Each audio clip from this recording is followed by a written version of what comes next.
Hi everyone, my name's Hayden Worley. I'm part of the Alumni Relations team. So a massive thanks to Leah for being our panel chair today, and to Natasha and Rania for being our wonderful alumni speakers. So just, I think some of you may have heard, unfortunately Leah's had some camera issues, but she's very much here and raring to go on the audio. And Natasha and Rania, if possible, it would be great to have your cameras on, at least when you're speaking, if you're happy with that. We are recording the session and we'll share that with everyone afterwards. But yeah, Leo, more than happy to get started when you're ready. Okay, brilliant. So a very, very warm welcome. I'm pleased to see quite a few of you here, lots of people that I know from the course and some people that I don't, but it's wonderful to have you all. As Hayden just mentioned, I deeply apologize for the camera. I've been talking to fix it all day, but unfortunately it can't be helped. But I'm very much here and look forward to hosting this event.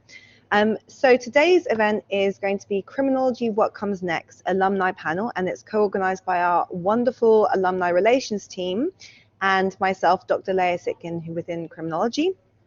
Yeah, most of you will know me, but I'm a criminalist. Along with Morwenna Benelik, I am the co-course leader for the BA Criminology program. And today I'm joined by a wonderful panel of from Criminology and Sociology and the Criminology courses who are going to share their insights on career options after graduating. Yeah, the panel will briefly introduce themselves and I'm going to put some questions to them, and then it's going to be followed by plenty of time for question and answers. So really you have the opportunity to ask the questions, figure out how they got into the positions that they're in, what advice that they would give to someone who's in your positions and so forward. Okay, so don't be shy, do ask questions. After the Q&A, some colleagues from the alumni team were going to share some information on useful employability opportunity and resources for you as well, okay? So hopefully this will be very useful for you. Just to kind of go over briefly some housekeeping, this session will be recorded, but you won't be recorded. I think that means that, I'm not sure, the chat won't be recorded or something like that. The recording will be housed on Blackboard. In particular, I'll make sure that the link is available on the Criminology organization site on Blackboard, right? So you've got your modules, but you've also got the Criminology organization one. And if there's anyone who doesn't have access to that, just email me directly. It's Leah Sitkin, so l.sitkin@westminster.ac.uk, and I'll make sure that you're able to access that as well. Yeah, so we'll send you the link to it along with some useful resources in the follow-up email after the event. So you should all have a recording and all the resources after the event. Other housekeeping, your cameras and microphones are automatically turned off, but the live chat is on. The group chat's there for you to ask our speakers questions, and even though the live chat is on, the recording, which ends up on Blackboard, won't pick up your username or the chat. So, be bold, ask questions, okay? We'll collate your questions through the talk via the group chat, and then I'll put these to the panel after the main discussion.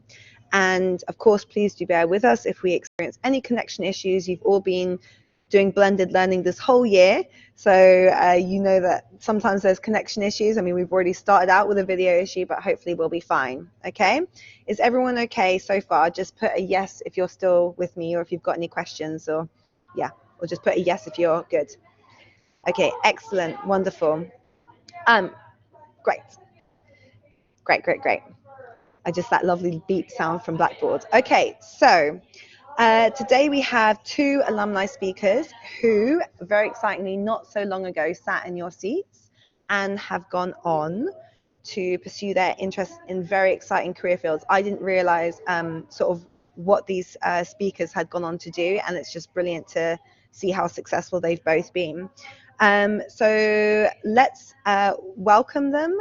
There's Rania, and who's currently working as a security specialist at International SOS. We can say a hi to Rania. And there's also Natasha, who is working as a cybersecurity technology apprentice at GSK.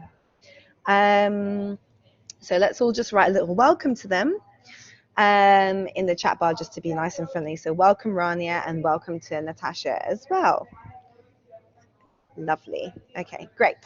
So I think we can start now. The panelists can spend a few minutes introducing themselves, including their degree, course, year of graduation, and what they're doing now, and any important information they'd like to share on how they've reached the position they're in now. But just before we start, I want to point out that you might have noticed we have one of our speakers who is missing, and that is Rachel. And so let me just start by reading out her message, because she wanted to parlay this onto you. She'd like to apologize for not being here today and hope she can offer some insightful information about her role after graduating from Westminster. She worked for the Serious Fraud Office, which is part of the criminal justice system, and focuses on complex financial crime involving bribery, fraud, and corruption. Actually, can I just pause and ask if anyone here is particularly interested in fraud, in bribery, corruption? Actually, I know one of you is. I know I know a couple of you are interested in that. So as a document reviewer, that's her main job for the Serious Fraud Office. Her job has been to analyze key documentation in order to find significant information regarding a case that her team's working on, and that information will be used to prosecute those committing any form of financial crime. Although she is not allowed to discuss any details of casework with anyone outside of the workplace, the Serious Fraud Office has been known to work alongside other government bodies such as lawyers, forensic teams, secret intelligence units, MI5, and even the FBI. She wants to send you, after the event, some recommendations in terms of how you can get into a role like that. So you'll also be receiving information from her, and she's also happy to answer questions via email and via LinkedIn, and we'll share the details for that later as well. So before we start and hear from Rania and Natasha, just a sincere apology from Rachel, but you will be receiving information from her about how to kind of get into the job that she's doing, and the sorts of things that her role involves, how to get ahead. And then also, you know, you're more than welcome. She very much invites you to get in contact with her with any questions, okay? So enough for the beginning. I'm going to pass on to, let's see, we can pass on to first Rania.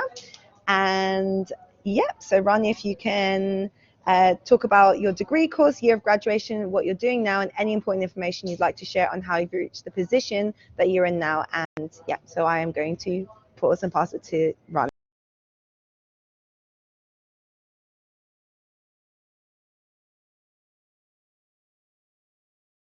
Rania, we can't hear you.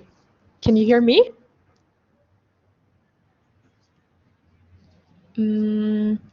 What you could do is quickly try to rejoin, and then in the meantime, Natasha can go.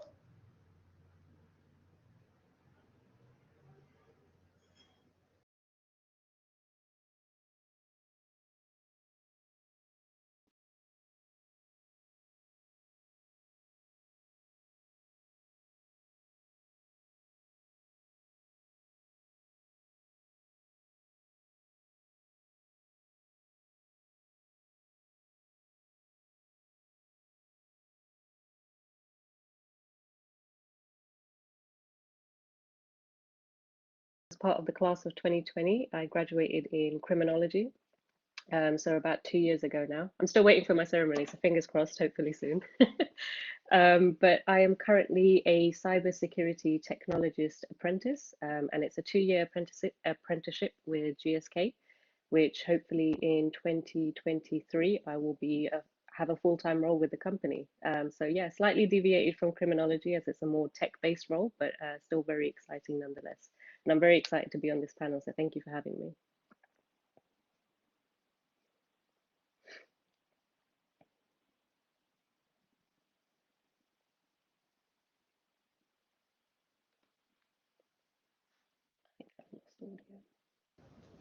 I think you're on mute, Leah, sorry. Camera's working now, but audio's not working. This is how it goes. So Natasha, if you can share a little bit more information about, for example, you know, how did your experience at Westminster help you to find employment after graduation? And did Westminster help you figure out what direction you wanted to go in and that kind of thing? So basically, Natasha, if you can give a bit of information about your journey from Westminster into your position now, and even what your worries were at that point of graduation as well.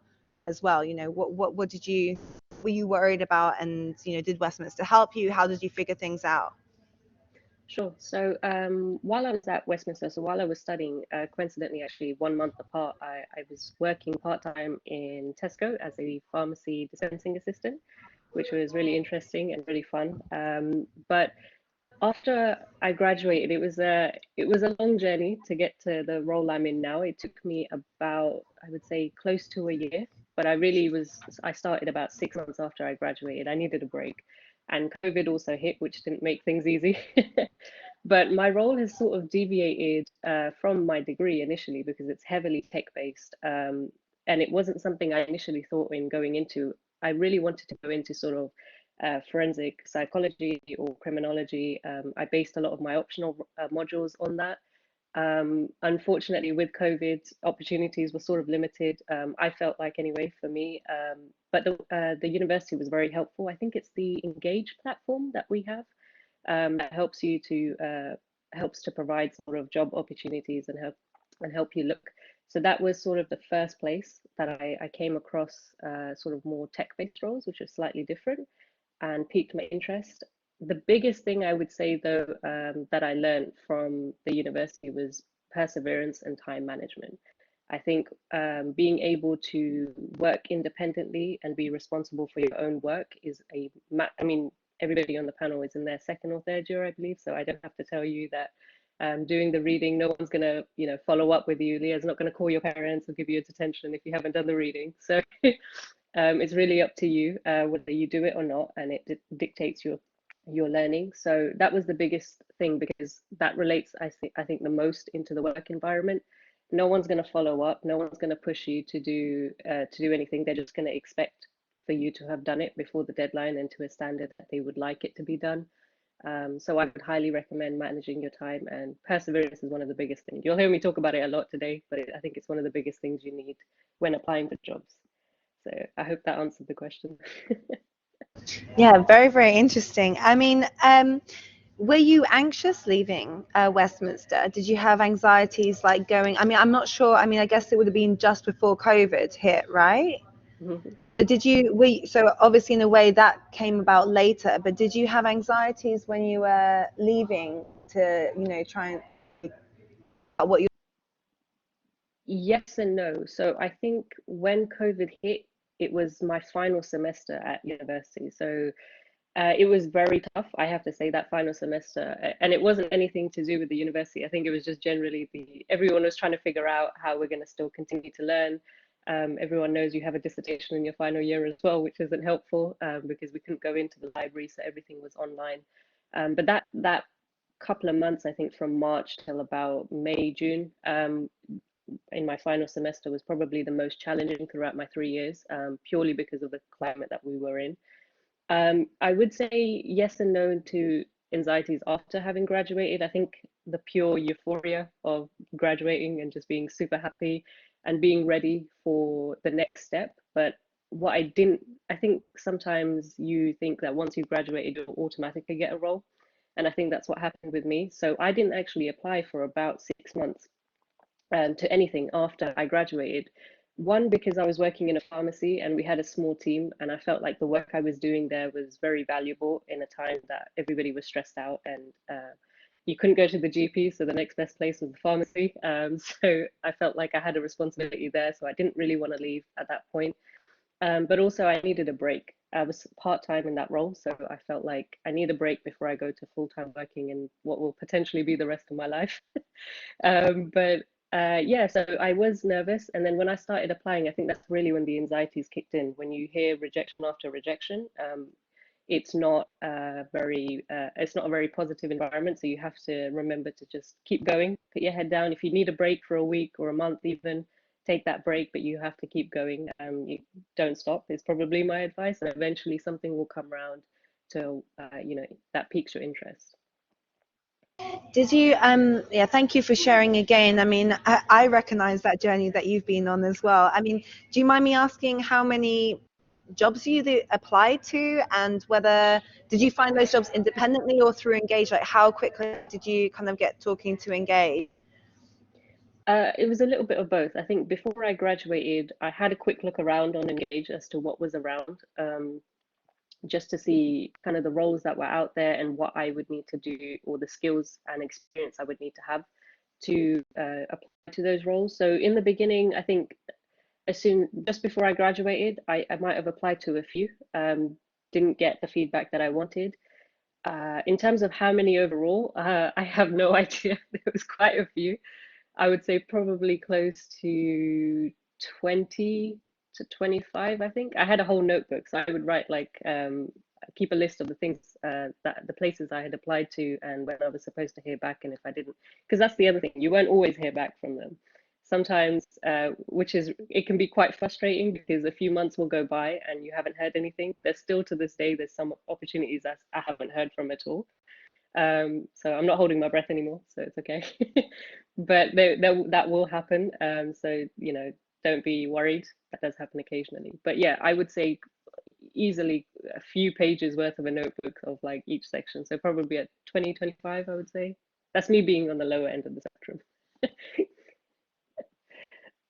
Brilliant. Okay, I mean, brilliant, not in terms of the anxiety you must have felt, but brilliant in terms of persevering, because I think that's an important lesson for our students who are listening, and who I also encourage to ask the questions that might be bubbling around in the back of the head. So I've just had word that Rania it's probably been sorted out for Rania, so I'm going to ask Rania to introduce herself, and then I will maybe ask the same questions that I've asked for Natasha just now. Okay, so Rania, please take it away.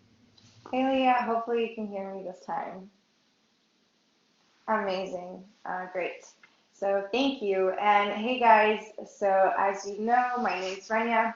So I graduated from Westminster summer of 2019, so it's been a journey since. It's been a long time. So in the summer where I graduated from Westminster, actually went on straight to do an internship, and since it was actually a journey where every time I would finish something, I would move on to the next. So there was a lot on my plate. But yeah, I finished with combined honors, so sociology and criminology, and went on to do an internship at the UNHCR.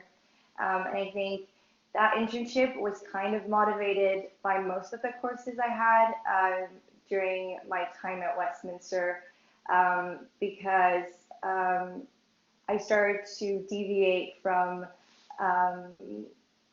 the interest of individual crime and kind of looking more at, and I think it's with your course as well, Leah, issues in state crime and then human rights and so on. And so from there, I kind of decided I wanted to focus on migration flows and the question of refugees. And from there, I went on to work at the protection unit and the liaison unit at the UNHCR in Cairo for 4 months. And I think that combined with also the interest that I had developed at Westminster, kind of decided, okay, maybe I'm going to give a shot to conflict studies. And I think it was kind of that bridge between that criminology aspect and then international relations. So if that's something any of you guys are interested in, you know, please send your questions my way. But yeah, so I went on to do a master's degree in security studies at UCL. And very original, I end up being a security specialist. I now work for International SOS. So I don't know if you guys actually know what this entails, but we mitigate doing business across borders for our large base of clients.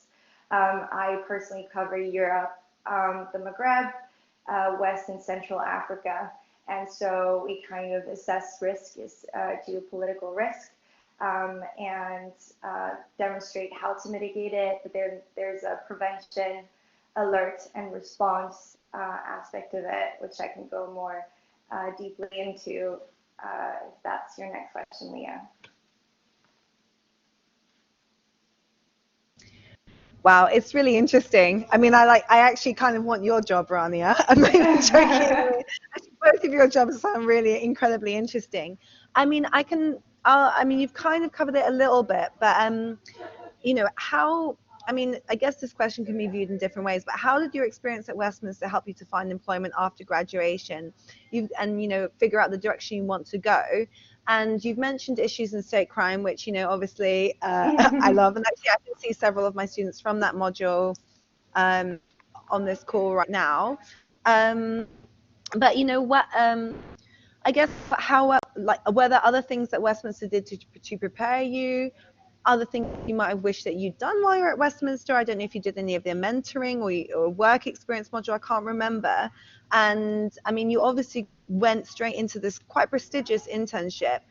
How did that happen? Like, what was, and yeah, what perhaps, yeah, how did Westminster help you on that first step? Or what were the things that you had to do sort of independently of Westminster to make the transition? Yeah, no. So I think the biggest thing, and that's what I still say to anyone who was at Westminster with me, is that what helped me the most was actually the support from you guys. I think that's not something that's brought in any other universities as much. And I think you guys were really supportive, so it's a lot easier, I think, to communicate our ideas. And I think that's very important, is kind of opening that discussion as, this is what I want to do, I don't know how to get there, or do you think I could do this? And you guys actually fueled me up so much, which was amazing. You believed in me so much, so I think that obviously gave me so much courage to do and to apply for the things and the roles I wanted to apply for. As for the UNHCR, I think I couldn't take that work field module, I think it was called. I'm sorry, I don't get the name right. But I decided to do an internship on the side when I was in my second year work experience. Thank you, Leah. So I decided to do an internship on the side, and I just would apply massively to, I think at the time was Amnesty, Human Rights Watch. I really wanted to work for an NGO. And I think at the time also, when I first started my criminology degree, I didn't understand the extent to which, you know, this is a really wide field and you can actually jump from one area or one sector to the other, and they're quite connected in a way. And I think because I had access to a wide range of modules that were not just criminology or sociology based, but like when I mean the human rights module that I had with Mark, or issues in state crime that I had with yourself, Leah, those definitely helped me to kind of notice that it's a much wider field than what it is when we first start at Westminster, and I think that's the support I had. And then, yeah, I just massively applied to internship. It took me actually over a year to get my contract with the UNHCR because it took a while to do all the paperwork and it's a very long application. But definitely, I think the main thing that till this day I'm very grateful for is the support that I got from the tutors and the professors at Westminster. Oh, that's very heartwarming to hear. I'm very pleased to see that it's turned out so well for you. Did you, but sort of circling back, so it's interesting that you actually did work experience alongside your degree, even if you didn't do the module. And that is something that I tell my students, is that even if for whatever reason you can't do the work experience module, you can do volunteering on the side, you can do mentoring on the side, you can do lots of things on the side at the same time. So that goes for the students who are here now, you know, even if you're not on the module, it doesn't mean that you can't get work experience. What work experience did you do while you were at Westminster? Rania? So at Westminster, I actually was working as a student ambassador. But then I was applying on the side because we have such a long summer break, I think between second year and third year, and I just saw it as the best opportunity then to then start doing applying for internships.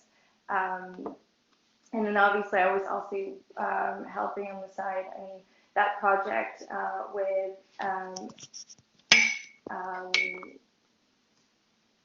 Pentonville, sorry. Andy and Sasha. Yeah, no, Andy and Sasha. So that's the project that we also were part of.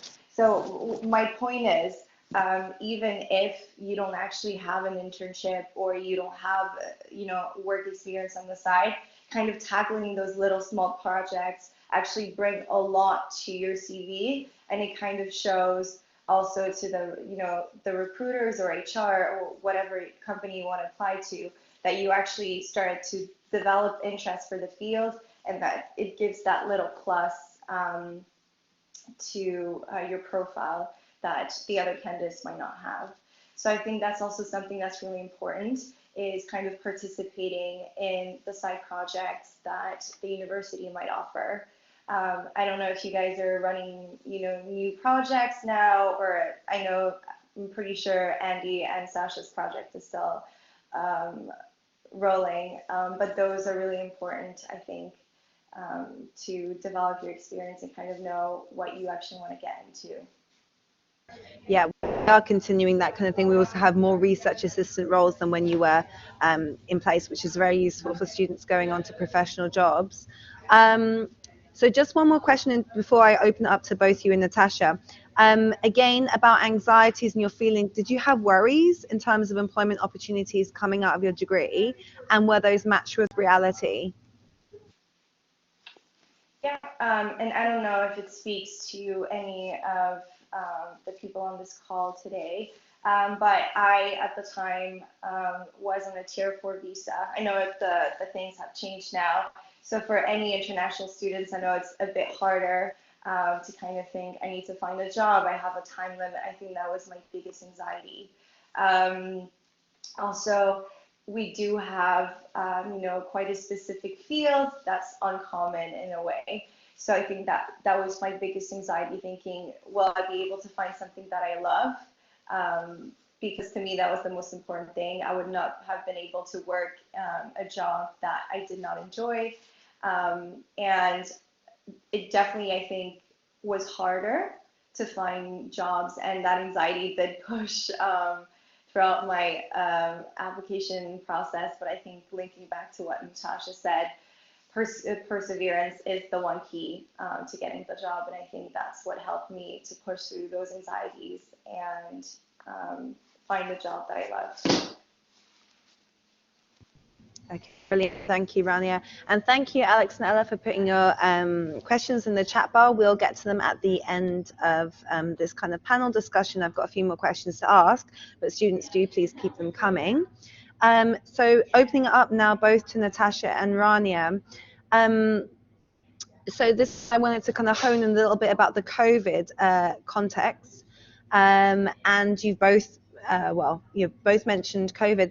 Actually, and the question I have is, how do you think COVID has changed the work fields that you would have tried to have gone into after graduating from your course? And I think actually this might be more relevant to Natasha, because you said that you wanted to go into forensic, but then actually changed tack and went into tech. And there's loads of different questions I could ask you about that, and maybe one of the students will, about that pivot and how that was possible, and that kind of thing.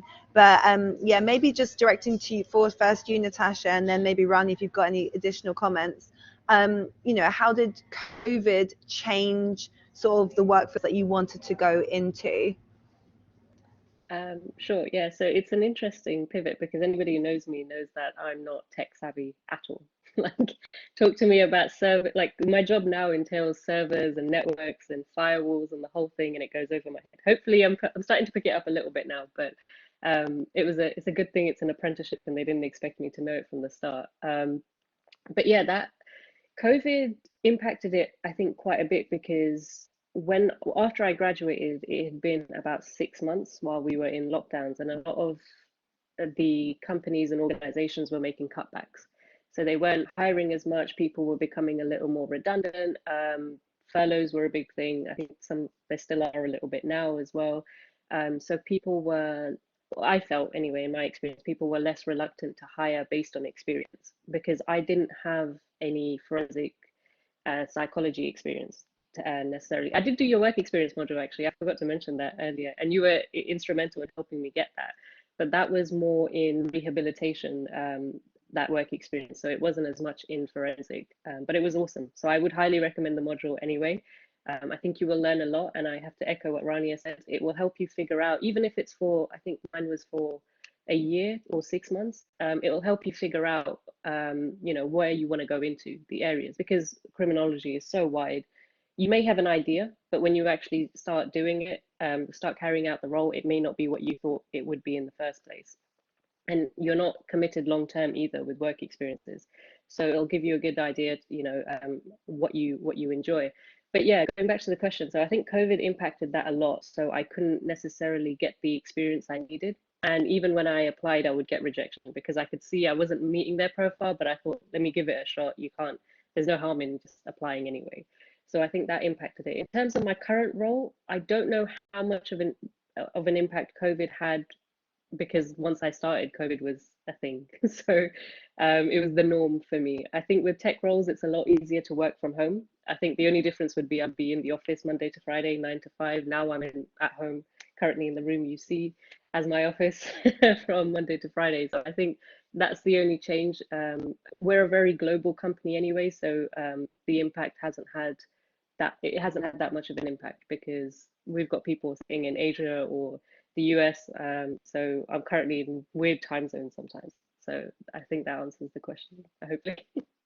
Yeah, it does. Although I want to drill down on that, pivot to technology, but we'll ask you that in a second. But before I ask Rania, because actually you said something that's relevant to the next question I had, which was, how are you doing in terms of working from home? Are you liking it? Is it, what are your feelings on working from home? Because I think that is going to be a reality, is that a lot of us, more than in the past, would be working from home at least part of the time. Mm-hmm. Initially on paper, it sounds like a great idea. Like, you think it's amazing. You can get up 5 minutes before you I wouldn't recommend it, but you can get 5 minutes before you actually need to start. Not have to get too dressed up. You can stay in your pajamas if need be. But I think now I'm starting, especially going into a role that I was very new, I needed that sort of face-to-face communication and meeting people. And I think that's the best way to present yourself and get comfortable with the team. It's very difficult to do that virtually if you don't know somebody and you're trying to introduce yourself. It's a very different platform, and I find it a little bit more difficult. I'm a person who prefers face-to-face interaction personally. So I think because I was new into the role, that part was challenging, when I was networking especially. But I would like to go to the office at some point when it is safe to do so. I would prefer that, the flexible working, a couple of days in the office, a couple of days at home. But I would say initially you'll get very excited when you get to do it if you haven't done it before. But the novelty for me did wear off eventually. Yeah, I do understand what you mean. I mean, in university, obviously we start working from home in May, and I always feel quite low in May time, because you think, oh, it's nice to be able to sleep, and do your work in your pajamas, but it's actually just a bit depressing, I find. Although I'm sure there's some people who would like it, who would prefer it. But going to Rania and directing those questions to you, so just to reiterate, did COVID sort of change your calculation in terms of what you want to do in the future? I mean, it kind of feels like it was fairly straightforward, but did it affect sort of your path? Yeah, like the fields that maybe you would have wanted to go into, like opportunities that weren't there, or did it not really affect that? Thanks, Leah. So I think, relating back to what Natasha said, I also started applying for jobs. I mean, I finished my master's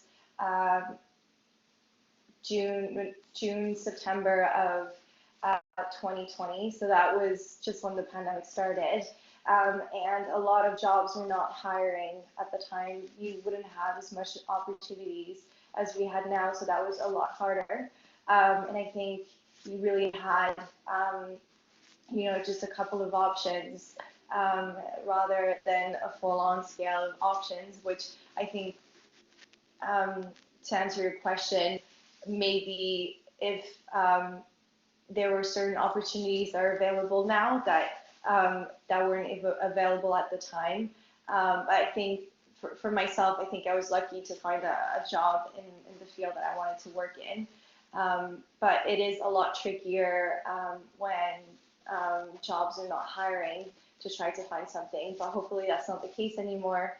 And I think as well, working from home can be very challenging in terms of finding jobs, because the whole process might be harder. So companies were kind of reluctant in hiring, but kind of at the same time, I think the advantage for that, and anyone on this call, is now companies are more keen to do work from home. So they're more keen to hire people that are not necessarily in the same city or in the same country. And I think that opens a lot more opportunities for everyone on this call. That's something you might want to look into. I mean, jobs in Manchester or in Liverpool. I know there's a lot of good jobs in our sector there.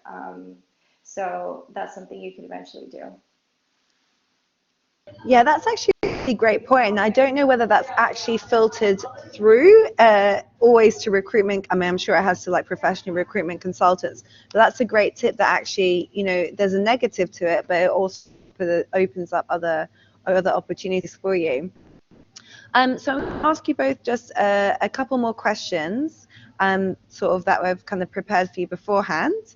And then maybe I'll open up the floor to the excellent questions I can see from the students. So the first question is then, were there like any absolute musts, for example, certificates or courses taken at the university on the CV that you think have gotten you further? I can also ask, do you have any regrets? Okay, because let's, you know, were there any opportunities that you didn't do that you wish you had done? And you've mentioned work experience, but it just felt that wasn't possible. But were there any?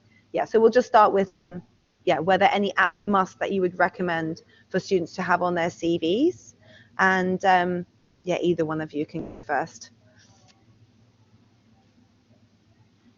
Okay, Rania. Thanks. So in terms of must, I think the one thing I've seen the most is a undergrad degree. Master's is not necessary as much, but as much as you can demonstrate that you've started to gain interest in the job that you are applying for as early on as possible, that is key. That's what's going to make the difference between one candidate to another. I think I've seen a question that was directed at Natasha about grades. Grades really don't matter. I'm not saying don't focus on your grades, because you should. Yes, you should try to impress your professors and get really good grades. But my point is, it's really important to get really good grades at university, but the experience you gain on the side, and I think that's what I regretted most, Leah, is I wish I maybe between my second and my third year would have done more work experience. And you can also try something that you've never done before or that you're not necessarily interested in.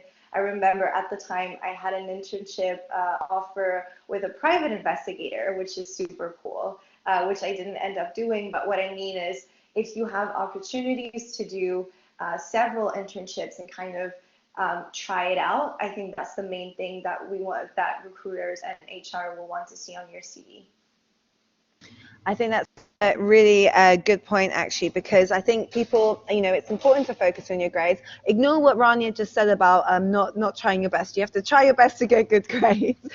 But it's true, like, I think both demonstrating an interest in what you want to do, at least from your second, that, you know, at least at the beginning, if not beginning of your second year, is really crucial. So if you want to go into forensics, then you should start doing forensics internships. And even if you're not sure, just trying different things out, like the work experience is just as important as the degree, I think, increasingly so.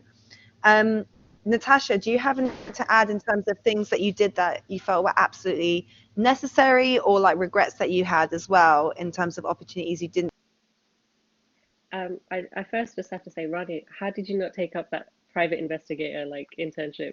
Like that, for me, I would be like jumping on that. I would quit uni just to, no, I'm joking, I wouldn't do that.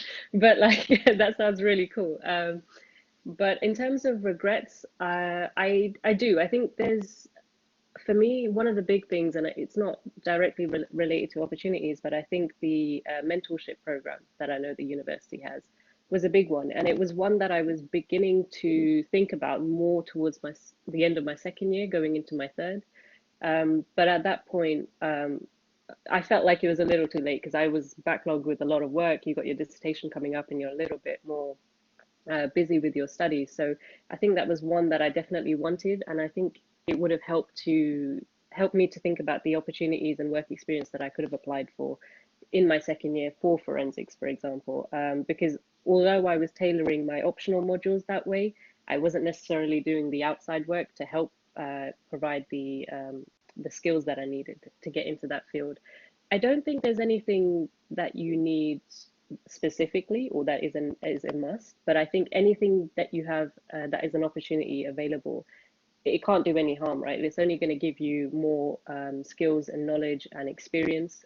It's only going to help you in your journey of finding a role that you would like.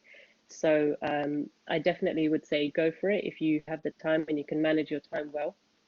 And if you've got a lot of opportunities, just be more specific in terms of what will help you.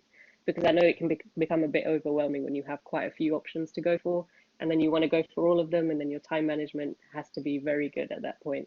So think about it carefully, but I think any opportunity is a great one, and it will only help you to experience or further your experience. Yeah.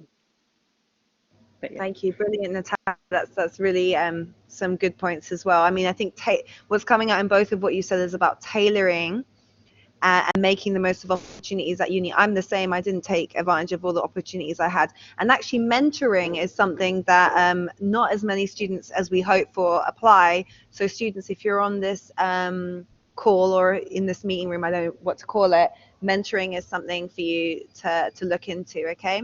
And by the way, Hayden's just put a little private investigator emoticon on the side there. I think that's a brilliant private investigator emoticon myself, so well done for that. So just the final question before we go on to our Q&A.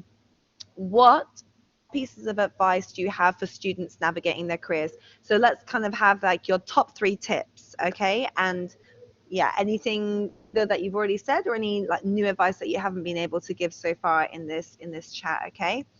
So Rani, I can go with you first. Yeah, so top 3 tips.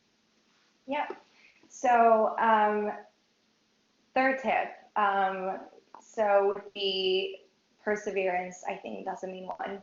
I think you need to stick to it and then apply.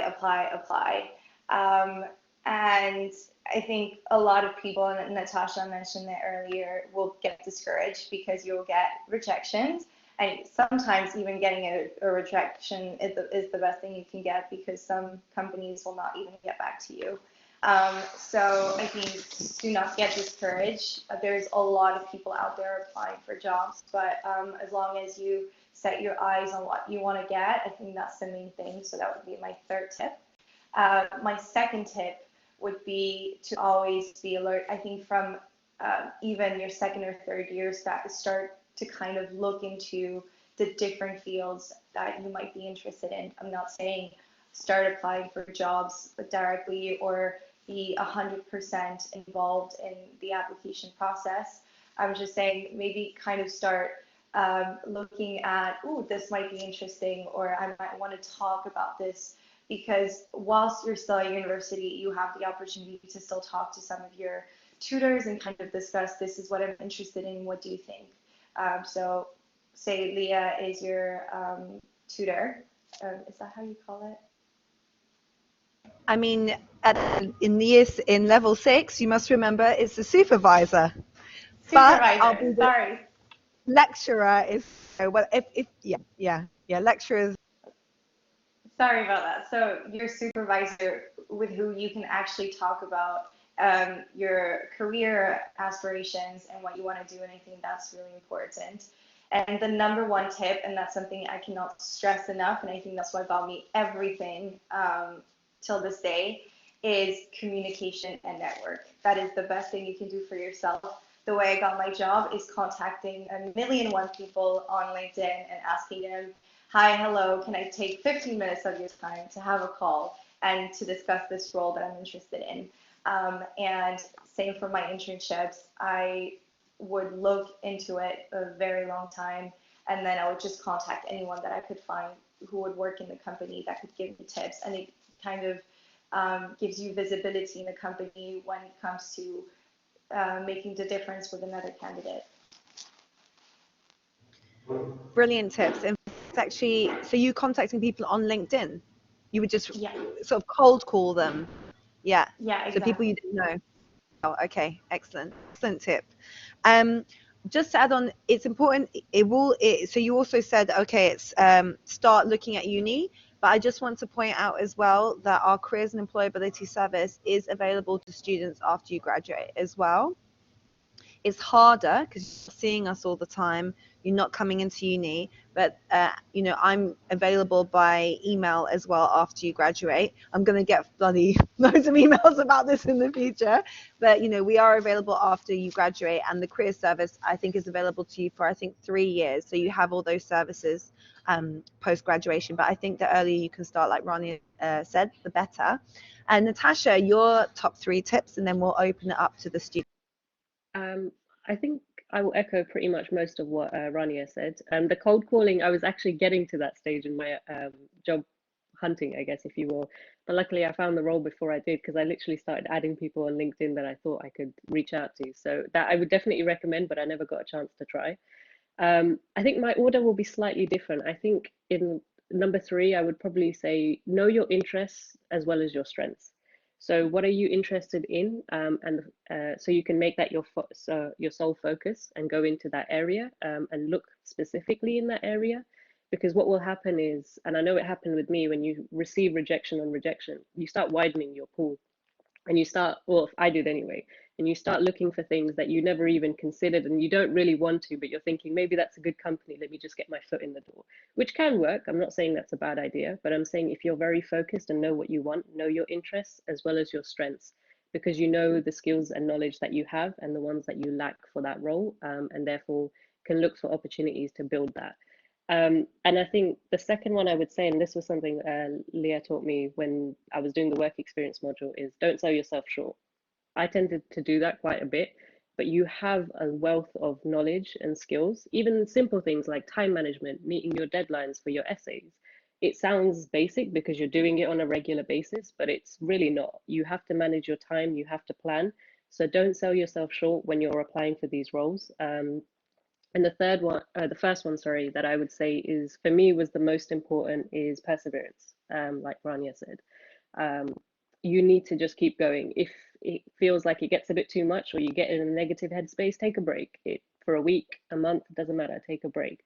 Try and do something else. It doesn't always have to be constructive in terms of finding a job. It can just be taking out time just for you, but make sure you get back to it. And I think, without sounding too like a podcast and trying to motivate you, nothing happens until you do anything. So unless you make a move, whether it be forwards, backwards, right or left, make a move, and then you will see changes. But if you don't move in any direction, nothing's going to happen. You're going to stay in the same place.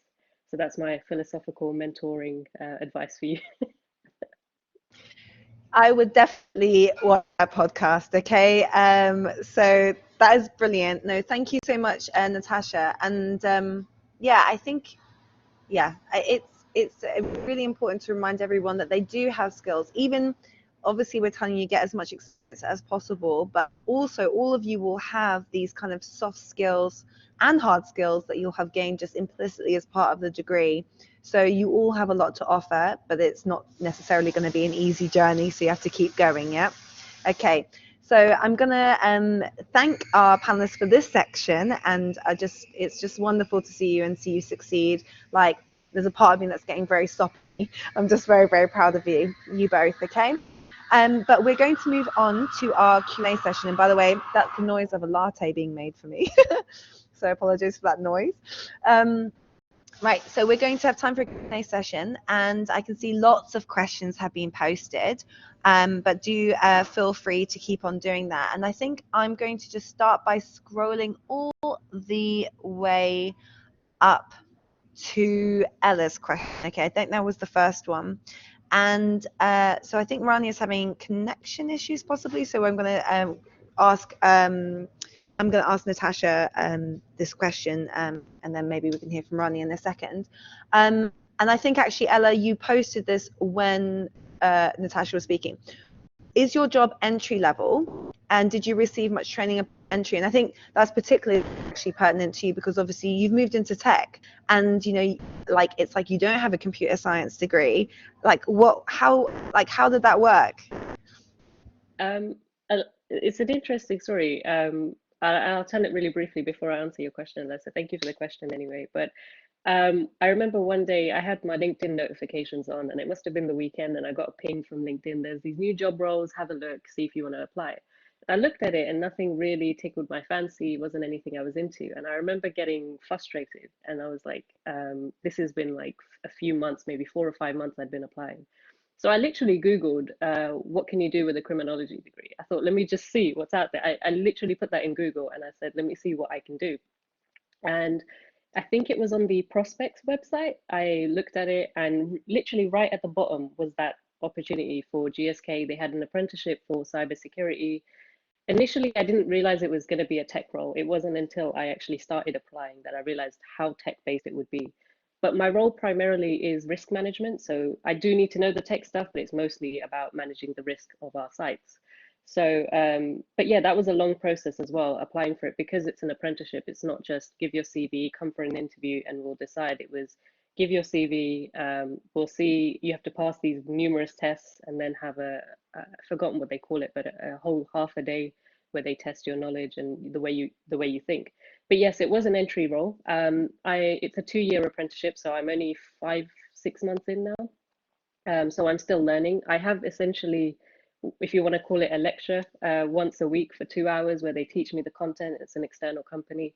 And then at the end of the 2 years, I have to present a project. So I am still learning. I'm still very much training, but it's on the job learning, which works for me because I learn better that way. But yeah, it was an entry level job. So hopefully that answers the question. Well, can I just ask? Oh gosh, that's the coffee machine in the back. So this is so you say entry level. Did you need a degree to apply? But if not, are most of your sort of, I don't know what to call it, other apprentice, people who are taking the apprenticeship, do they also have degrees? So in my company, I'm the only one doing this apprenticeship. So it's a little bit lonely at times because I don't have that peer system where you can ask somebody if you don't understand anything. The rest of my peers are essentially line managers or people who have been in the company or the tech world for a very long time, but they've been great and very helpful in providing me that knowledge. In terms of the apprenticeship program, because it's run by an external company, there's other apprentices from other companies in that session. And I don't believe all of them have a undergraduate degree, to be honest. I think they came straight out of sixth form and went into it because you didn't need any sort of qualification in terms of a degree or undergraduate degree. You could come straight out of you needed GCSEs and I believe A levels to apply for this. But the only reason I applied was because it was an apprenticeship and it was with a company that I considered to be quite a good company. It ties in well with my morals and values as well. So that was sort of the deciding factors initially as to why I applied. I think it still sounds like it was still a competitive process, right? To get the position, right? Yeah. So that's interesting because I think some apprenticeships, you can go into them immediately after school rather than uni. And people think, oh, okay, but it's still competitive to get into. So the skills that you've developed through uni will help you get through that competitive process. Does that kind of like reflect your experiences? I would say so. I think when I initially applied, I didn't put much thought into it. And I applied because I was just, like I said, I was in a negative headspace and I was like, I'm applying for anything, within reason anyway. But when I got into the process and I realized actually it's straight out of school, it was a little disheartening to me because I spent 3 years in university, got myself in debt, which is great, and got these qualifications, but it felt like it was in the beginning, it felt like it was a waste of time, because now I'm going into something completely different that I could have done straight out of school and not had these 3 years. But I think what changed my perspective was that I learned a lot in my 3 years at university, whether it be the content as much now is not relevant to my job role within criminology, but the soft skills and the transferable skills that I learned, I think, is what helped me get that role. I was a lot more confident when applying. I think when I asked my manager why I got the role, that was the biggest thing he said to me in the end, was my confidence coming through that application process, which I wouldn't have got had I not gone to the university for 3 years and met a whole bunch of people from all corners of the world, which is one of the, you know, the good points of Westminster, is that I was at Regent, so it's a very good campus, but you know, you have a wide variety of students from all places in the world, so you can network and, you know, get to meet people, which is great. So I think that helped me, as well as, you know, working really independently a lot of the time with your work. Like I said before, no one's going to come after you and say, why haven't you done your essay, or why haven't you done this? It's really up to you. And I think that's what the biggest takeaway I had from university. So in the beginning, it was a little disheartening, but I wasn't too bothered now, because, you know, those are related to my job role. Okay, thank you so much, Natasha. I don't know if we have Rania on the call back again. Yeah, can you hear me? Yes. Yes, I can hear you. Yeah, sorry, just dropped out temporarily. So the question that Ella asked, we're still on the first question, is were both of these jobs entry level? So was your job, I mean, I guess you're at the internship and then you have the job that you are at now. And were these jobs like entry level? Did you need to have, I suppose, a degree to enter into the program? And did you receive much training upon entry? Yes. So for the UN, because I was in the middle of a bachelor's degree, I think that's the only thing that was necessary. But obviously, if you could demonstrate a lot of skills on the side, I think they would be willing to hire other people that don't necessarily have a bachelor's degree. But the master's was not necessary, so it was only a bachelor's degree. As per my current job, I think I remember them saying that a master's degree was favorable, but I'm pretty sure that all my colleagues also have master's degrees. So it really does depend on the field. But to answer the second part of the question, I think my main thing, and that's something I do want to make sure you guys know, is I kind of had an imposter syndrome finishing my 2 degrees, thinking, here I am with 2 degrees and I don't even know if I can actually apply it to a job. Well, I, till this day, learned a lot in my job, and I had a month and a half of training, and I'm pretty sure that's going to be the case for any big roles that anyone will take on, is that don't be scared to apply to a role if you think you don't have the skills to do it, because you might do, and then the company will train you for a bit of time as well. And you learn the job every day as much as I learned in uni. So yeah. Okay, thank you. I mean, it's interesting, isn't it? Because there's some overlap in terms of content with your roles, although Natasha possibly less so. I think it's more like in uni, I suppose it's the general skills that you might learn, and you know, in terms of like hard work and like ability to analyze, to write, to construct an argument, and then that kind of helps you in whatever job, and then you get the more specific training that's relevant to a firm. So let's move on to Alexandra's question. Where would you normally apply for jobs, like normal websites, e-jobs, careers, etc.? God, I don't even know those ones. LinkedIn, I suppose. Or were you applying? Yeah, like how did you? I mean, actually, you kind of both mentioned it, but were there any other sites that you would recommend? Natasha, go first. Yeah, why not? I don't know if you can see my phone. You might be able to see it. These are all the job sites. It's crazy. I still have them. I don't know why, but I will need to get rid of them at some point. But I had so many. So I had LinkedIn, Reed, Indeed, sort of Prospects was one. So anywhere really. I even applied to places, or, you know, made a profile that I didn't even know beforehand.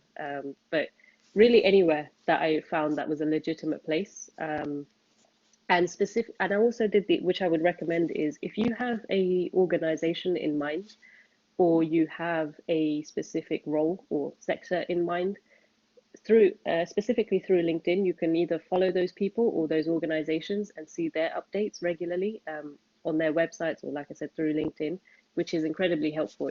But that's if you have a specific goal in mind as to where you want to go. If you're fairly open as to the sector or the industry, then those job sites anywhere really that is legitimate. So just make sure it's legit, and then you can apply through there. How can you tell when it's not legit? That's a good question. So I usually look at reviews, if there's any reviews left. I think Glassdoor is usually a good place to check, with a lot of organizations too. But yeah, so that's what I would recommend. You're asking me my cybersecurity questions now. Okay, we won't get into too much detail with that. Rania, you said LinkedIn, right? Were there any other websites that you would recommend looking at, or do you also have a bunch of different apps like the?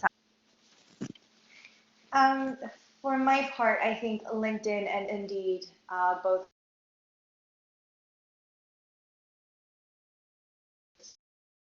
subscribed to daily notifications to Indeed, which was very overwhelming, where I would just get push notifications every day on the roles that I had applied for. And I think LinkedIn, again, is really good because you can kind of create several alerts, and kind of relating back to what Natasha said, if you follow a company or an organization that you're interested in, then it's a lot easier to get notifications if there's a job opening as well. Okay, great. All right, thank you both of you. So next question. So this is from Olayinka, and I think actually this might have been already answered. What grades did you need in university to pursue a career as a cybersecurity technologist, and did you have any work experience? And you're saying actually, no, not really, but you had general kind of skills that you learned through uni. Is that? Yeah, so in terms of the grades, there wasn't anything specific other than GCSEs and A levels, and I believe the equivalent for any other countries' education systems. In terms of work experience, again, I didn't need any, but what I would say, the people I was up against, even though they may not have had a undergraduate degree or gone to university, they had a lot more tech-based knowledge. So whether it be in school, they had more IT or business-based modules and courses that they did. So they had a lot more tech knowledge than I did. But thankfully, I ended up getting the role, which I'm grateful for. But initially, you didn't need any of that, no. Okay, thank you. Okay, so moving on to Stefania's question. Have either of you completed the Westminster Employability Award? Did either of you do that? If so, was it helpful for your job hunting or discovering skills that can add up in your CV? So we'll go with Rania. It was so long ago, but I'm pretty sure I did. I remember doing so. But I think because I went on directly into a master's degree and then a bunch of internships, I didn't use it as much. But again, I think that would have been my mistakes, because we have so much more support than we actually think we do when we leave uni when it comes to jobs. So any of those should be seized. So I recommend doing that, guys. Thank you for not saying it's useless. Natasha? I didn't. No, it's okay. I didn't apply for or complete an employability award. It was actually one I was trying to remember earlier in terms of the services and things you can get involved with at the university. So that was probably one of my two kind of regrets, was the not applying for that award and not applying for the mentorship. Those were the two that I really wanted to, but I thought about it, I would say too late in my journey. It's never too late, I wouldn't say. So even now in your third year, I would still recommend it. But for me, it wasn't the right time at that point. Okay, good. And I think carrying on from that, and we can start with you, Natasha, just because, would you say you took your current jobs as a result of convenience, or did you have a few options available? Ouch, a hard question, but an important one. So yeah, Natasha? No, actually, I had a few available in terms of, there was a few conveniences, I'm not going to lie, with my job that I had right now. It's incredibly local to me. So that was one of the good conveniences that I had, was that because I'm able to drive, I didn't really want to be going on public transport every day. I did that for 3 years at the university and I was tired of using the underground. So I needed a break from TFL. But that was probably, I would say, the only convenience I had with regards to the role that I'm in. Really, the biggest deciding factor in me taking this role was, one, it was an apprenticeship. I would have the opportunity to learn and develop my skills, and I'll be there for hopefully 2 years, and then decide if I want to stay on. Two, the company aligned, and I think this is an important one, in that whoever you decide to work for, even if it's yourself, that they align to the morals and values that you have. There's nothing worse than going into work and not enjoying being there, because then you're not going to last there very long. The third thing is, they had a lot of growth opportunities. Because it's such a large company, there's a lot of benefits that come with that, in terms of a lot of area and scope to grow within the company, whether it is that I want to stay in tech, or whether I want to move to another department, because they have several.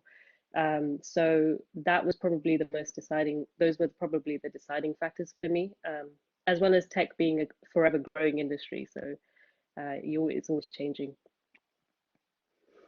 Okay, thanks. Sasha and Rania, would you say you took your current job as a result of convenience, or did you have a few options available?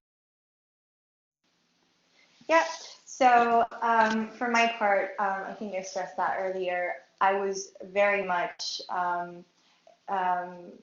concentrated on the idea of finding a job that I love, and especially if you're doing that on a day-to-day basis. And I work 12 hours a day, 24/7, night shifts currently. So if you don't love your job, for me, it's really difficult. So no, I think I definitely focused a lot more on applying for less jobs, but making sure that I would get something and learn something I really enjoyed.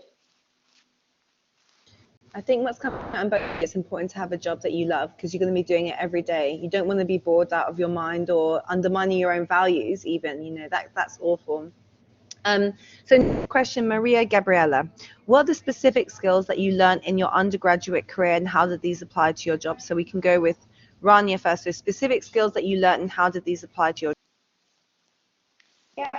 Yeah, so this is actually a good question, because I didn't notice it until I actually got into the role. But analysis, of course, is a big one.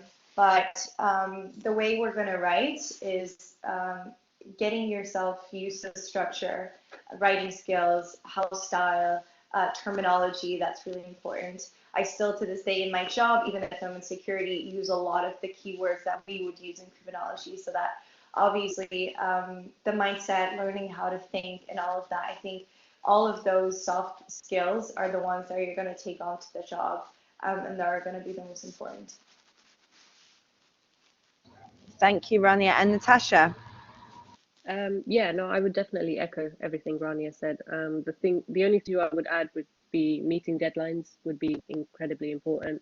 That you learn along the way, you don't realize you have, and time management would be the other one. Communication is also a big one, I would say, in terms of just meeting a whole range of people. I think like I said earlier, with Westminster, you're lucky to have a wide range of students from all over the world who come and join our courses. So I would say you learn to interact with people in different ways. So I think those would be the other things that I would add. So you would say teamwork, maybe, Natasha? Like, because you say communication, but we also say teamwork? Yeah, no, definitely. Although I do want to mention one thing, the research module, research methods module, was one that I didn't know how instrumental it would be when you're learning it. I'll be honest, it wasn't one of my favorites when I was at the university, but it is the skills that you end up learning through that is the analysis and your writing skills, and looking at data comes in very handy, regardless of your job role, because at some point you're going to have to analyze or evaluate data and look at data. So that is one that, even though I didn't enjoy as much at the university, it is, I think, a skill set that you end up learning and using quite a bit. Yeah, Rania, do you agree with that, with research methods? Yeah, I was going to say, actually, till this day, obviously, I handle a lot of data. During my master's, I did get into programming as well, but those, how to analyze data and statistics is going to be really important for any job, I think. It's always going to be a plus. especially on your CV. If you demonstrate to a company that you're able to look at data and stuff like that, that again can make the difference between you and another candidate. So you guys listen. Very strict, Rania. I like it. Yes, it's true. Everyone finds research. I always say this: research methods is unbelievably useful. Okay, so do pour your energies into it. And even though it's not as like immediately interesting, you are learning sort of a way of viewing data that will be valuable in the widest range of roles. So that's an important thing to take into account. All right. Few more questions, okay? So from Mahira, I'm going to give you a couple questions because we're kind of running a little bit short on time. So Mahira's asking, do you have any tips on finding out what you want to do if you're unsure? And Stefania's asked, is master's a necessity for applying to jobs? So let's go with Rania first. So I'll start with, so the first part of the question, I think, again, a lot of people are more willing to talk to you than you might think they are. So I think when I started contacting a spree of people on LinkedIn, contacting about 30 people, and then I heard back from 6. And those people that didn't know me, had nothing to do with me, actually took the time for 15, 20 minutes to actually talk to me and discuss the roles. So you can do that with any company, any alumni, anyone, again, that worked for Westminster would always be happy to help you and talk to you. So I think that's really important. Also taking a step back, I think not getting too much in your head about finding the job and the path directly is really important. Like if you feel like you're just getting a bit too overwhelmed, then just take a break and then start again. I think that's something Natasha referred to again. And stressing that again, the support that you have at uni, especially at Westminster, that I didn't really see in other universities, is how much you can talk to your supervisors and your tutors. So if you have questions, you can always ask any of the professors and discuss that with them, or anyone on the careers team to kind of see what you can do and what you can get into and discuss opportunities. And would you say a master's, yeah, the master's question, yeah. Yeah. I think it depends of what you want to get into. It's something that is valuable, but I know it's kind of scary for some people and it is a lot of work. I remember you telling me, Leah, when I was applying for UCL, when you did my reference, you told me you're going to love it because you're going to learn so much at once and it's going to be so different.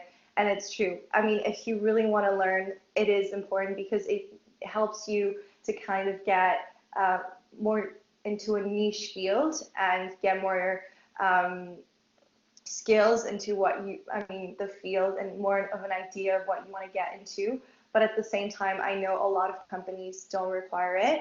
So I think that's where I relate back to start looking and prospecting at the different companies or fields and jobs you might want to get into after uni, so that you know what you might need to do and what you might not need to do. Great. Yeah, I think doing a master's, you should be pretty sure about what you want to be going into afterwards. My personal opinion would be it's almost like heading into a vocational thing. Like I wouldn't just get a general master's unless it's with a very high ranking university and you want to go into like, I don't know, there are some exceptions, but the general rule is quite specific. So only do it if you know exactly what path you're going down. I mean, we do need to move on. I mean, let me ask Natasha, any tips on finding out what you want to do if you're unsure? Ronnie, where did you find your internship opportunity? So you've already mentioned that, basically LinkedIn, Indeed, that kind of thing. Okay. And also Engage, right? Engage is a good site. So let me just ask then, Natasha, any tips on what to do if you're unsure? And question for Rania about specifically the private investigator internship. Actually, if you can quickly just answer that, because I might want to leave my role right now. It's actually, for that one, I just Googled every single private investigating office that I could find in London or around London. And I would just email them and I would tell them, hi, hello, I'm a second year university. I study criminology and I'm really interested in the field. Could I shadow you? And I got one answer, and didn't end up pursuing it because then I got offered that role with the UN, and I thought it would start sooner than expected. But again, if you email anything, just email anyone on LinkedIn, from Google or stuff like that. It'll be easier to find a job. Okay, yeah, cold calling. Everyone's scared about doing it, but it's very important. And I've actually got the students to do some little, what I've said, role play of calling and organized. Hi, I mean, you don't need to call, you can do an email, but hi, oh yeah, I'd like to speak to someone who's in charge of recruitment. Da, da, da, da, da. Cold calling is a valid strategy, and you only need one person to say yes. Okay, so moving on to Natasha, any tips for what to do if you're unsure? And also, if you received feedback from jobs that you weren't accepted to, what was the main reason as to why you were not accepted? So in terms of the first question, I will probably echo most of what Rania said, to keep it short and sweet. The only other thing I would add is I physically wrote down a list of my interests. So whether that be industries or specific job roles, and my strengths and weaknesses. That way you can see if they relate, if there's any skills you're missing, because you will know that through the job application in terms of the skills or required skills or favorable skills that they look for. So if there's anything missing, especially now is the time to go through for the work experiences and try out different roles. So that would probably be my piece of advice, is just physically writing it down so you can see it. Because a lot of the times it's in your head, but it's a little bit messy. But write it down, you can see a list, and then actually you might be like, this isn't for me. Like for me, I didn't think tech would be for me, but because of the way that the job is set up, it works for me. So sorry, the second part of your question was? The second part of the question was from Ella. If you receive feedback from jobs that you weren't accepted to, what seems to be the main reason as to why you weren't accepted? And actually, I should just say that Ella makes a good sort of implicit point there, that you can ask for feedback and sometimes they will give it to you, and the more feedback the better. But was that your experience? Did you get feedback, and what was the reason you were knocked back? In the beginning, I didn't ask for feedback actually, and it was something I started doing later on because I didn't understand what was missing. I got the generic emails of sorry you didn't make it this time, but eventually I started just emailing the HR or the person in charge of the job advert, I guess, and asked for the feedback. A lot of the time it was experience, because my roles were quite specific in terms of what they were looking for, and like I said earlier, that was one of the regrets I had, is that I didn't have that specific experience going into it. But yeah, so I would say that was probably the biggest one. So like I said, I can't stress enough how much work experience is relevant. Rania, was there any jobs that you didn't get into and you received feedback, and why was the reason that you didn't get it? Yeah, I think that's actually a really good question because it's going to help you raise a point into job search. Yeah, I mean, a lot of jobs I applied to that I really wanted at the time, I didn't get. The feedback sometimes, I mean, the feedback was never really explicit. So that's when I invite you to ask them for more explicit advice. That's not really generic saying you have a great profile, but we went with another candidate, which we believe suited better for no reason. But however, there was a company that I had applied for called A2 Global. It was for the same security geopol role.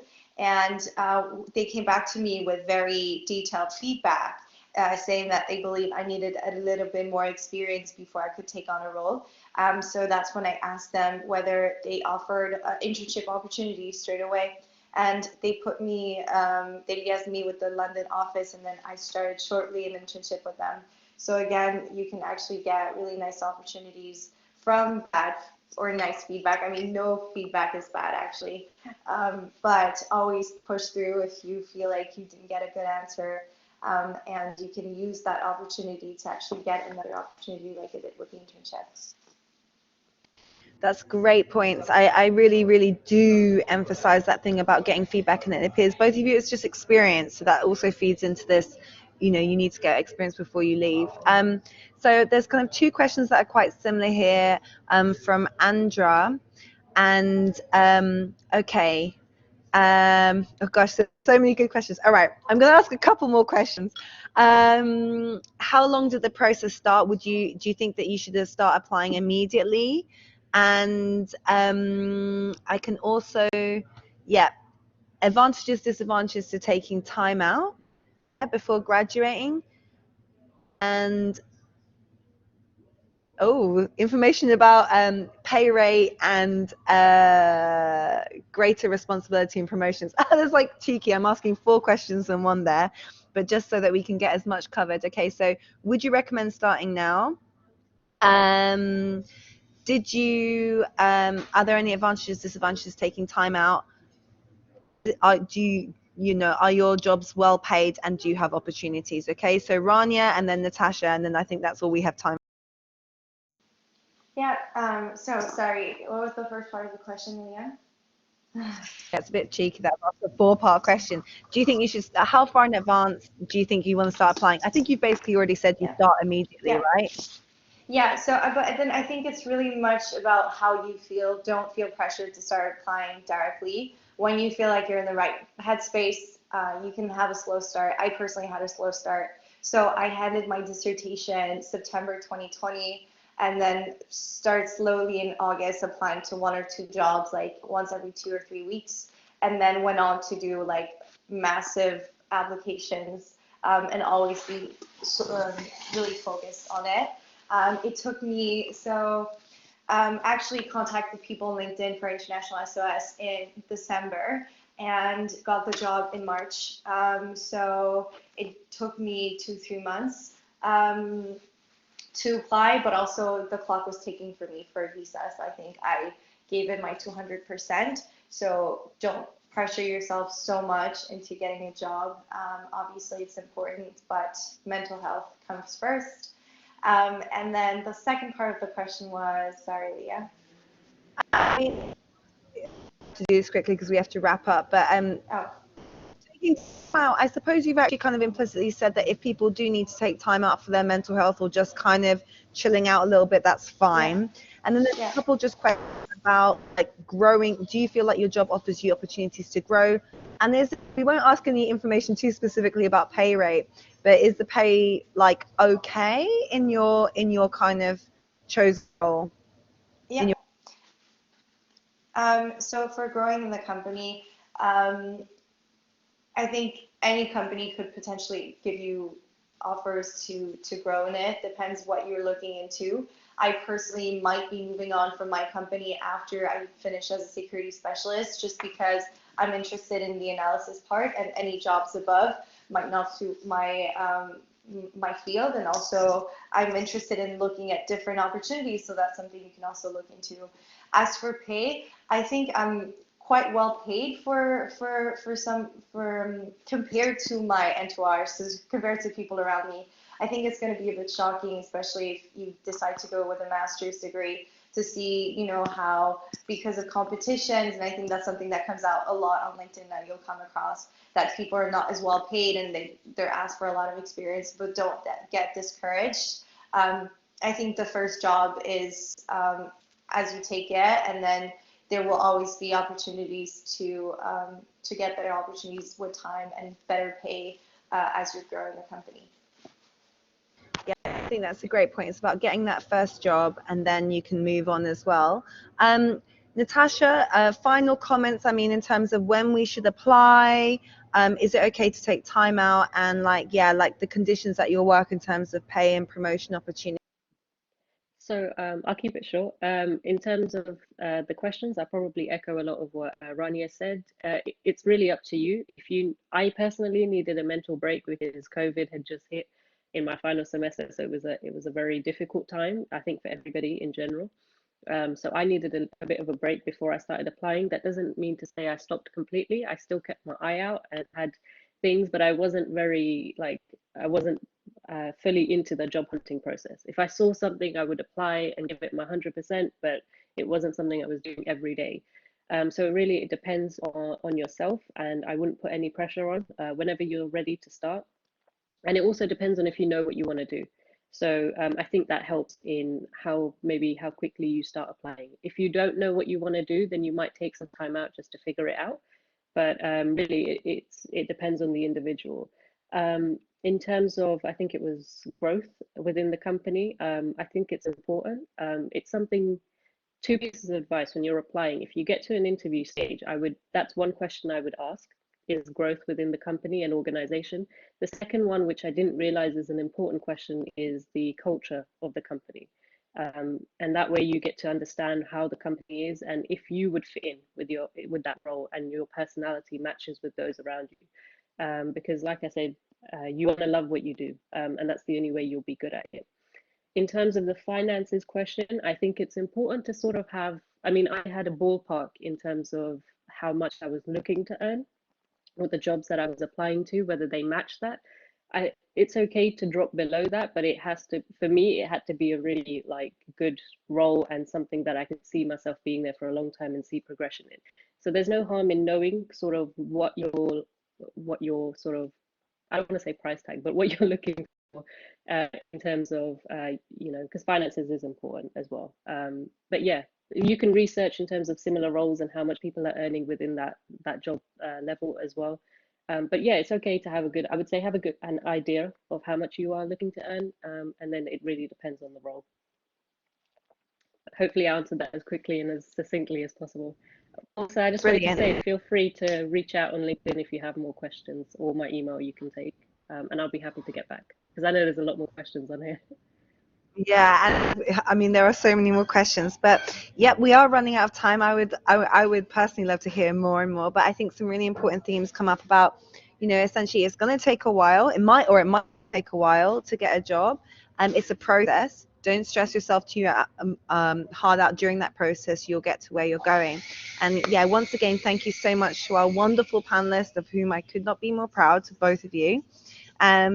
And I am going to now pass, and also to our students. Brilliant questions. Great to see so many of you turning up. That you're on the right path. Okay, well done, everyone. So my colleagues from the alumni team are now going to quickly present some opportunities and resources before we close. The slides of the information are going to be shared with you along with this recording in the post-event email. And as Natasha's just out, and hopefully Rani as well as our panelists who couldn't make it today, Rachel, you are more than welcome to email them with your questions as well, or reach through via LinkedIn. So I'm going to now pass on to my colleagues in the alumni team who are going to wrap up this event. Thanks so much, Leah. My name's Hayden. I'm part of the alumni relations team, and a huge thanks to Natasha and Rania. That was such a brilliant discussion, and so much great advice and insight that our students can just learn so much from. So shortly, my colleague Alexandra, who's done a brilliant job of chiefly putting this event together, will share some resources, as will I. It's just to say to all the students that this has been recorded. We will share it with you. Like Leah said, it will be made available on Blackboard, and we will also make available an extended version of the slides that I'm just about to share. I'll go through them quite quickly because I'm kind of conscious that we've already taken up a lot of your time. So I'll just share some slides now. And also just to say, basically, we've got an online survey. I know no one likes a survey, but Alex will put that in the chat now. And if you can complete that, that will really help us to know how we can do better for next time. Speaking of surveys, the Graduate Outcome Survey, it's something you don't really need to worry about until 15 months after you graduate. But essentially, I won't say much about it. There'll be info sent to you, but it really helps to inform how our graduates are doing and what they're doing after they graduate. So this event is part of a new event series called What Comes Next, which features recent graduate speakers like our wonderful panel today, who speak to students from the courses that they graduated from. So we've identified criminology and some other courses, particularly within the Liberal Arts and Science College for this academic year, that could really benefit from some insight from graduates. And this slide is just giving you, based on the latest graduate outcomes data that we have from recent graduates, the types of work that graduates more widely from the School of Social Sciences go on to do. So as you can see, 24% in education, 21% in human health and social work activities. Again, I'm not going to go through death by PowerPoint, and this will be shared with you. afterwards. But yeah, you might find that quite useful to have a little look at. And then in terms of some useful resources, Alex will share some more, but we have our What It Takes series, which some of you may have heard of. Basically, it's an alumni speaker series that is open to all recent graduates and current students at Westminster. So unlike these What Comes Next events, it's sort of student and industry wide. It's not selective by industry or subject area. But yeah, there's a whole range of great talks that happen each semester, at the moment online, on all things professional, personal development and employability related. So do check them out. And you can also check out the YouTube channel for past events and some highlights videos. And we also have, I know it was mentioned quite a lot, our mentoring scheme. Our mentoring team in the Alumni Relations Department have asked that we sort of particularly share info on Ask a Mentor, which is sort of one-off conversations that you can have with with mentors, many of whom are graduates, as well as I've put in the chat some links for the sort of other types of mentoring, more formalized, longer-term schemes that you can become part of. But so many of our mentors are graduates, and they are really great at giving one-off bits of advice, or becoming your actual mentor for a set period of time. Great. I'm going to pass you over to my colleague Alex now. Thanks. Hi everyone, just give me a second to turn my camera on. Oh, I know you can't see me too well because of the light. Yeah, so thank you so much for our great speakers for speaking today. There was a lot of good experience shared, and thank you so much, Leah, for sharing. You've done a really good job at it. I'll present a bit about Westminster Working Cultures. It's an initiative for students to enhance employability. And we have 3 programs, which are WWC UK, the international one, and the professional one. The international one doesn't run at the moment because of the pandemic, but basically those are short-term mobility trips to cities like Hong Kong, Berlin, Washington, DC, Dubai, which is funded by the QHT Fund. And it's a way for students to get to know foreign working cultures that they're interested in, to get to know how to find employment in different working cultures, what's important to know about it, and yeah. So going on to the UK program, those are 3 to 5 day programs, which currently run online or in a hybrid format. And you mainly have events, skills development workshops, and yeah, employability programs where you talk to just even people that might have graduated from Westminster. And then we have the professional event, which are one-off events, and they're in select regions and countries.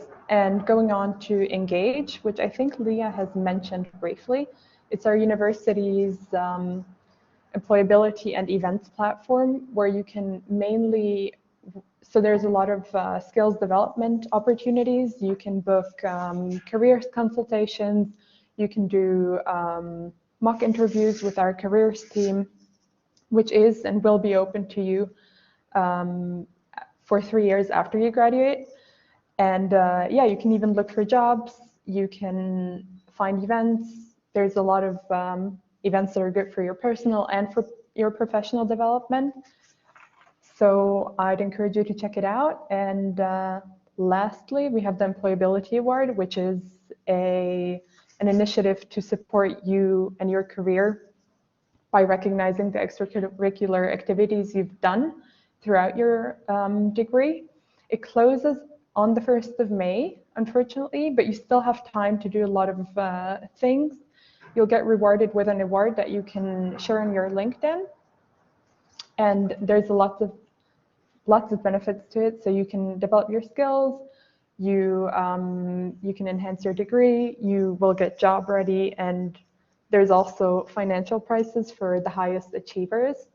So I'd encourage you to do it. And yeah, thank you again so much. This has been really great. We'll share everything with you afterwards. And if you have the time, please fill out the survey. Thank you. Thanks so much, everyone, for listening, and huge thanks to Leah and Natasha and Rania again. So yeah, have a great rest of your Wednesdays. Thank you. Bye.